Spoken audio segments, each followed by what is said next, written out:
Hablemos hoy de que gracias al neoliberalismo salinista, las desapariciones forzadas aumentaron 40% durante el sexenio de Peña Nieto.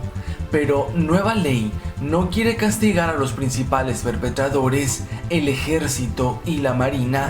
Además, Salinas de Gortari mantiene el poder desde las sombras desde hace 30 años. Sus colaboradores en el sexenio de 1988 a 1994 son los agentes de las empresas transnacionales que están devorando a México.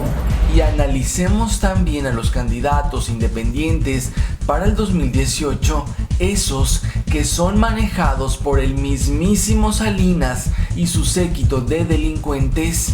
Bienvenidos una vez más a este canal de comunicación informativo y formativo en pro del pensamiento crítico. Entonces hablemos del neoliberalismo salinista, ese que desaparece, que mata, que desplaza a cientos de miles en este país. Y a propósito del neoliberalismo, hablemos de los casi 30 años de Salinas de Gortari en el poder y cómo es posible que siga mandando en este país, que siga moviendo los hilos de lo que sucede en México. Y pongamos en la mesa también para el análisis a los independientes, ese plan que tiene Salinas de Gortari, el jefe Diego y la bola de ratas asesinos que los acompaña, una intención para dividir el voto, un plan B que detenga la llegada de López Obrador a Los Pinos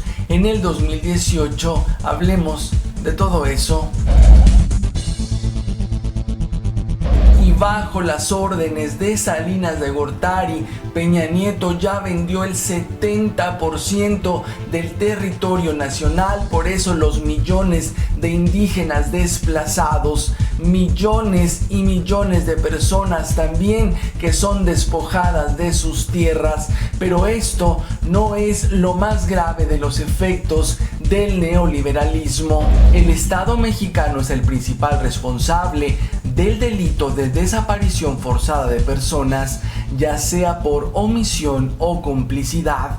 Ejemplo de ello es que este crimen aumentó 40% desde que Enrique Peña Nieto asumió el poder.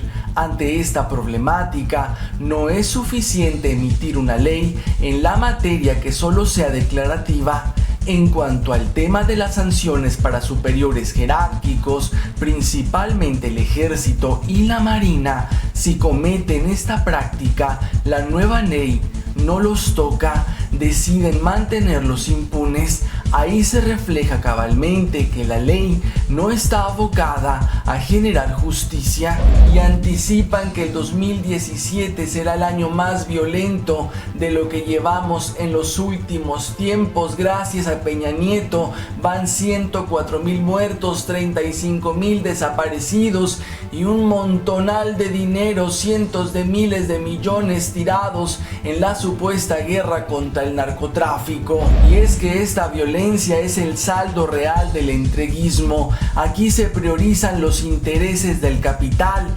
México es el gran botín de las transnacionales y todas las muertes, desapariciones y desplazamientos son por un pueblo que se resiste a perderlo todo.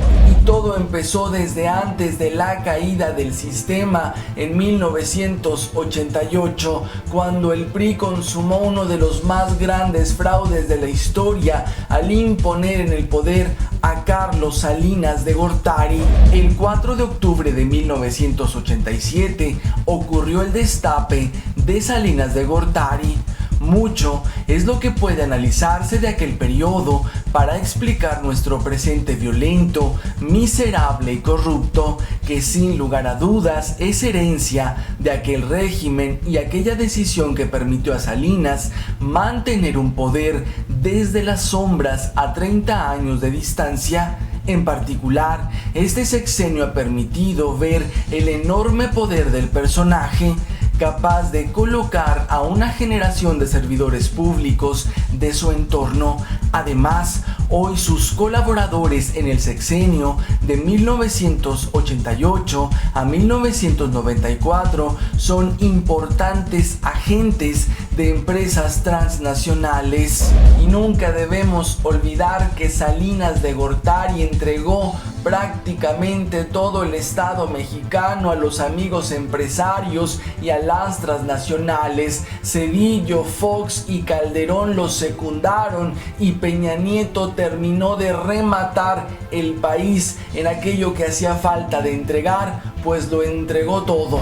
Y a partir de ese entreguismo es que México está inmerso en la más profunda corrupción, bañado en sangre y a merced de las más voraces transnacionales a las que los prianistas le abrieron las puertas de par en par. Y para variar, los prianistas se siguen peleando en público para simular. Ahora resulta que el PRI está impugnando que el PAN haya hecho este frente ciudadano porque es de forma anticipada, dicen, pero como no les basta al PRIAN los partidos que ya tienen bajo su control, ahí están los independientes por si las moscas. Se están preparando con todo para el 2018, pero analistas políticos coinciden que las candidaturas independientes tendrán poco peso en la elección presidencial del 2018, aunque podrían tener éxito a nivel local. Hasta el momento, quienes alzaron la mano para ser candidatos independientes a la presidencia de la República son Emilio Álvarez y Casa, Pedro Ferriz de Con, Edgar Ulises Portillo, Armando Ríos Peter y el gobernador de Nuevo León, Jaime Rodríguez Calderón. Pero la crisis de los partidos no ha sido suficiente para que los electores dejen de votar y se inclinen por los apartidistas que se proclaman independientes. Y de independientes no tienen nada. El mejor ejemplo, el más famoso ejemplo fue el Bronco en Nuevo León, que no fue independiente, estuvo Salinas de Gortari detrás y el jefe Diego para que llegara a la gobernatura. Y en estos días Margarita Zavala renuncia al PAN y se lanza como independiente, un independiente entre comillas, porque seguramente también con ella estará detrás la mano de Salinas de Gortari. En este país no hay independientes, todos están controlados.